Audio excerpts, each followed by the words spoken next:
তো গাইস আজকে তোমাদের সাথে আমার একটা এক্সপিরিয়েন্স শেয়ার করতে এসেছি। তো হঠাৎ ভাই বলে যে পিজা খাবে, তো আমি সুইগি থেকে লিটারেলি দেখলাম যে কোনো অফার আছে কিনা। তো দেখলাম যে হ্যাঁ ঠিকঠাক অফার আছে। তো আমি দুটো নিয়েছি কম্বো ভেজের। তো আমার পড়েছিল 146।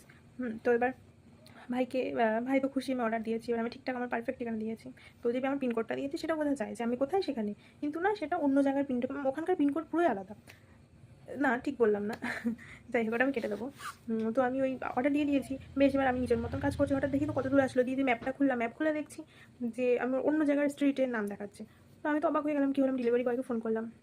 বললাম যে আপনার ওখানে যে অ্যাড্রেসটা দেখাচ্ছে ওটা কি? তো বললো যে পিনকোড তো এটাই আছে, কিন্তু আমি তো ওই জায়গায় আছি, মানে অন্য একটা জায়গা, আমি এখন বলছি না তোমাদের। তো এবার আমি তো অবাক, হ্যাঁ আমার টাকাটা চলে যাবে, আমি তো ওখানে তো আমার কেউ থাকে না। আমি বললাম, বলে তাহলে ম্যাডাম আপনি ক্যান্সেল করে দিন। ক্যান্সেল তো ওখানে তো কোনো ফোন নাম্বার না, আপনি একটু বলুন। বলে আমি বলছি। উনি বলেছে কোনো ফোন টোন কিছু আসছে না, আমি তো চ্যাট করেই যাচ্ছি ওই হেল্পে, এত কিছু বলছে। আমার রিফান্ড চাওয়া বলছি করছি কাজ, আমি বলছি আমাকে ফোন করতে, তাও করবে না। মানে আমার এত মাথা খারাপ হয়ে গেছি, আমার মানে দিমাগ থেকে ধোঁয়া বেরাচ্ছিল, এরকম অবস্থা। কী করবো?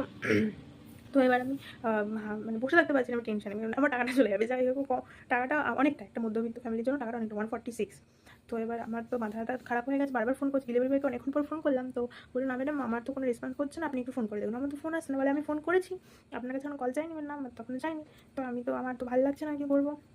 দিয়ে তারপর হঠাৎ দেখি একজন ফোন এসেছে, মানে অনেকক্ষণ টাইম, তো মানে উনি ওই ডেলিভারি বয় ওই জায়গাটায় পৌঁছে দাঁড়িয়ে আছে, তবে আমার জন্য ওনাকে ওখানে দাঁড়িয়ে থাকতে হচ্ছে। মানে এটা তো আমার তো ফল্ট না, এটা তো ওখানকার টেকনিক্যাল ইস্যু। তো একটা ম্যাডাম ফোন করেছে, তো আমি বললাম এই ব্যাপার, এটা তো আপনাদের ফল্ট, আমি তো আমার এই এই কী বলে ওই পিনকোডটাতে আমার এই অ্যাড্রেসটাতে এখানকারই নাম উঠবে, কেন ওখানকার নাম আপনি কেন পাঠাবেন? এটা আপনার ভুল। বলে হ্যাঁ বুঝতে পারছি টেকনিক্যাল ইস্যু, তাহলে কী করবেন? আমার তো ফুল রিফান্ড চাই। বলে না, রিফান্ডের মানে ক্যান্সেল পেনাল্টি লাগবে।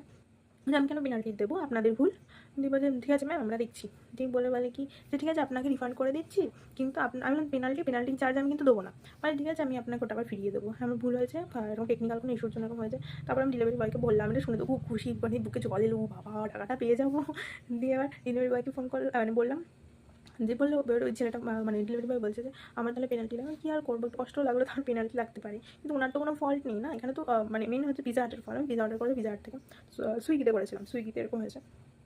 আমি আগেও করেছি, কিন্তু এরকম কখনো হয়নি।